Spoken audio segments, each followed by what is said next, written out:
Welcome back to Fisher Sports Desk. Now moving on to some men's soccer action, the Fisher's men's soccer team hosted the Golden Flyers of Nazareth on Saturday afternoon.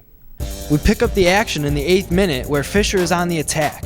Andrew McIntosh fires a shot on goal, but a huge save is made by Naz's goalie Ryan Platt to keep the game scoreless.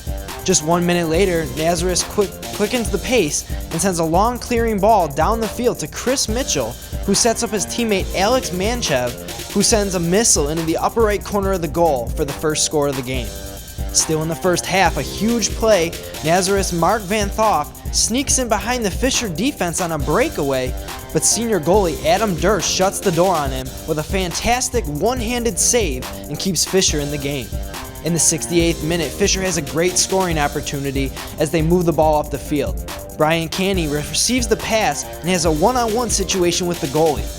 You would think the odds are with Fisher to score here, but at the last second, goalie Ryan Platt makes a big sliding stop to halt the Fisher attack. Fisher had many opportunities to score in the game, and here's another great chance. Fisher forward Garrett Varon crosses the ball towards the net, and out of nowhere, Brian Canny heads it, but it hits the post and bounces out, resulting in another lost chance for Fisher. With 10 minutes left in the game, Naz's Alex Manchev finds a seam in the Fisher defense and seals the victory with his second goal of the game and 5th of the season. Fisher's record now falls to 2-2 in the conference. Looking at the Empire 8 conference standings for men's soccer, St. John Fisher currently stands in 5th place, tied with Elmira with 4 points. Nazareth and RIT lead the way both with 8 points in the conference. This week, the Fisher women's soccer team took on Clarkson at Growney Stadium. Can't expect much scoring on a very wet and very cold day at Growney Stadium, and that was the case on Saturday. Here, the Cardinals look like they have a chance to score, but they lose it with the Clarkson pressure. Game tied 0-0 at halftime. Clarkson looked like they had a scoring opportunity too, but the ball is too short by number 6, Hillary Mosher. Save made by goalie Ashley Martin. Clarkson again looked like they had another chance. They outshot Fisher in this game 11-2. The ball even comes loose from the control of Ashley Martin, but she is able to make the save. She finished with 6 for the game. This one was made in the closing minute of regulation. The game entered a do-or-die double overtime. But here, Megan G gets a good look at the goal, but she just misses wide. The game ended in a 0-0 tie, giving Fisher their second tie of the season. Fisher is currently 3rd in the Empire 8 standings with a 4-3 conference record, but with E8 play coming to a close, things are very tight. Hartwick, RIT, and Stevens are all right behind Fisher, looking to move into the 3rd and 4th spots to make it to the postseason conference tournament. However, Fisher's last conference game is against last place Alfred, who has an 0-6 record this season. The men and women's golf team traveled to Hampstead, Maryland this past weekend to compete in the Bucknell McDaniel Invitational. Unfortunately, the event was canceled. This means the fall season for St. John Fisher Golf comes to an end. Both the men's and women's team will pick up action back up in the spring as they get ready for another season of play. Moving on to another sport wrapping up its action this year, women's tennis. The women's tennis team completed competition at Cornell University in the annual New York State Division III women's tournament this weekend.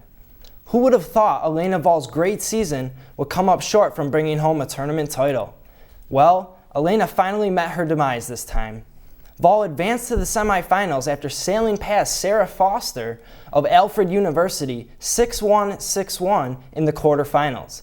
Despite a valiant effort, Vall fell to Alexa Wines of New York University 6-2, 6-0 in the semifinals.